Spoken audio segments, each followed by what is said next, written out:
गौरी की शादी एक बड़े घर के लड़के यानी कि राजेश के साथ होती है।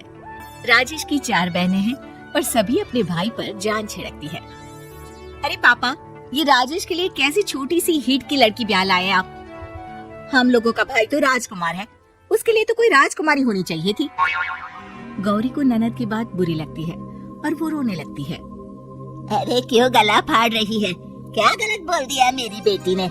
एकलौता बेटा है हमारा, समझी? वो तो तेरे ससुर हाँ कराए थे, वरना मैं तो ना करवाती तेरी शादी अपने हीरे जैसे बेटे से। ननदे सास को भरती और सास गौरी से लड़ती। ये क्या है? तुम्हारी बहनें और माँ आए दिन मुझे खरी खोटी सुनाती रहती है। क्यों नहीं बोलते उन लोगों को कुछ? अरे क्या बोलूं? अब उन लोगों का इकलौता भाई और बेटा होना, तो वो लोग थोड़े इमोशनल है मुझे लेकर, समझा करो ना। और कौन सा वो लोग रोज आते हैं ससुराल से? माना एक साथ नहीं आती, लेकिन रोज कोई ना कोई तो खड़ा ही रहता है ना। खैर, जैसे तैसे कुछ साल गुजरते हैं। गौरी एक प्यारे से बेटे की माँ बनती है। सुनिए, हर बात पर ससुर जी से पैसा मांगना ठीक नहीं लगता। आप कोई काम क्यों नहीं करते हैं? काम तो मैंने कभी किया ही नहीं गौरी। पापा के पास इतना पैसा है कि मुझे जरूरत ही नहीं पड़ी। लेकिन कहते हैं ना, हर दिन एक सा नहीं होता। गौरी के ससुर की मृत्यु हो जाती है और घर में गरीबी छा जाती है। गौरी ननद को फोन करती है। दीदी, अब जीजा जी को बोलकर इन्हें कहीं नौकरी दिलवा दो ना, घर चलाना मुश्किल हो रहा है। माँ जी की भी तबीयत खराब रहती है, दवाई का खर्चा और मुन्ने की पढ़ाई का खर्चा काफी है। कुछ मदद मिल जाएगी दीदी। देखो गौरी, तुम तो जानती हो मेरे खुद के 3 बच्चे हैं, तो ये मत सोचना कि बात घुमा कर बोलोगी तो मैं कुछ मदद कर दूंगी। अब पति तुम्हारा है, सास तुम्हारी है, तो करना तो तुमको ही है ना। हम भी तो निभा रहे हैं। खैर, बोल दूंगी इनको। गौरी समझ जाती है। वो दूसरी ननद को फोन करती है, लेकिन माँ से भी उसे कुछ ऐसा ही जवाब मिलता है। अरे भाभी, हमारा भाई कैसे काम करेगा? वो तो राजकुमार है। बस आप जरा माँ का ख्याल रखो, उन्हें कोई तकलीफ मत होने देना। बाकी करते हैं बात आराम से। गौरी के सामने संकट आ जाता है कि वो कैसे अपना परिवार चलाए। ना पति काम करना चाहता है और ना ननदे मदद।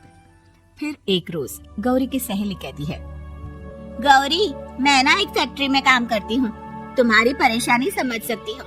क्यों नहीं तुम भी मेरे साथ वहाँ काम करती? अरे लेकिन मुन्ना तो छोटा है ना। तो क्या हुआ, तेरी सास और पति तो घर पर ही हैं, वो लोग संभाल लेंगे। तू चल मेरे साथ। गौरी ने अब काम करना शुरू कर दिया था, लेकिन उसका सपना अपने बेटे को अच्छी शिक्षा देने का था। गौरी अपने भाई से कहती है, भाई, आपके बच्चे जिस स्कूल में पढ़ते हैं उस पर मेरे गौरव का भी एडमिशन हो सकता है क्या? अरे कैसे बात कर रही है गौरी, जितना तो कमाती है उतने में तो तेरा घर भी नहीं चलता। तू कहाँ इतने महंगे स्कूल का सपना देख रही है? लेकिन गौरी भी ठान लेती है कि वो किसी न किसी तरह अपने बच्चे को अच्छे स्कूल में पढ़ाएगी। माँ जी, ये मेरे गहने हैं, मैं बेच रही हूँ। गौरव का कल एडमिशन है। अरे वो तो ठीक है गौरी, लेकिन आगे की फीस कैसे मैनेज करेगी? और ज्यादा मेहनत कर लूंगी माँ। गौरव कुछ बन गया तो हम लोगों के सारे दुख दर्द दूर कर देगा। गौरी, हम लोगों ने तुझे गलत समझा, लेकिन तू ही थी जो ये घर लेकर चल रही है, वरना कब की अलग हो जाती। गौरी सास की ओर मुस्कुराकर देखती है। आप भी तो मेरा साथ दे रही है ना। अरे कभी खाने में अंडा या मुर्गा भी खिला दिया करो, क्या रोज रोज पत्ता खिलाती रहती हो? अरे शर्म तो आती नहीं, सारा दिन बहू काम करके पैसे लाती है, खुद तो कुछ करता नहीं, ऊपर से मुर्गा खाना है इसको। गौरी अपना घर चलाने के लिए तो पर्याप्त पैसे कमा लेती है, लेकिन बेटे के महंगे स्कूल, कोचिंग और उसकी डिमांड पूरी करने के लिए उसे लोगों से पैसे उधार लेने पड़ते। माँ, मुझे जूडो कराटे की ड्रेस चाहिए, मैं घर के कपड़ों में क्लास नहीं अटेंड करूँगा। और क्या, बिल्कुल, घर की भी कोई ड्रेस होती है क्या? मैं कल ही ला दूंगी बच्चा, तू बस मन लगाकर पढ़ाई किया कर। उसके जाने के बाद कहाँ से लाएगी पैसे ड्रेस के? माँ, वो पास वाली चाची से कुछ पैसे उधार लूंगी। अरे सभी से तो उधार ले चुकी है तू, कर्जा इतना चढ़ा लिया है कि पूरा जीवन भी कमाएगी तो उतार नहीं पाएगी। अरे माँ जी, गौरव कुछ बन जाए तो मुझे कमाने की क्या जरूरत है, फिर तो मैं बस रानी बनकर राज करूंगी। एक दिन गौरव कहता है, माँ, मेरी नौकरी लग गई है, वो भी अच्छे पैसों में। अब हम लोगों के बुरे और दुख के दिन जल्दी खत्म हो जाएंगे। गौरी की खुशी का ठिकाना नहीं होता। वो सास की फोटो के सामने हाथ जोड़ती है कि उसका पति उसे कहता है, देखा गौरी, तेरी तपस्या खत्म हुई। इतने सालों से जो तू फैक्ट्री में नौकरी कर रही है, अब तू आराम कर सकती है। अरे नहीं नहीं, अभी तो नौकरी लगी है, कुछ दिन कुछ पैसे कमा तो लेने दो। कुछ महीनों बाद गौरी की ननद गौरव के लिए रिश्ता लेकर आती है। अरे भाभी, वो मैं ना रिश्ता लेकर आई थी गौरव के लिए। सुना अच्छा कमा रहा है, क्यों?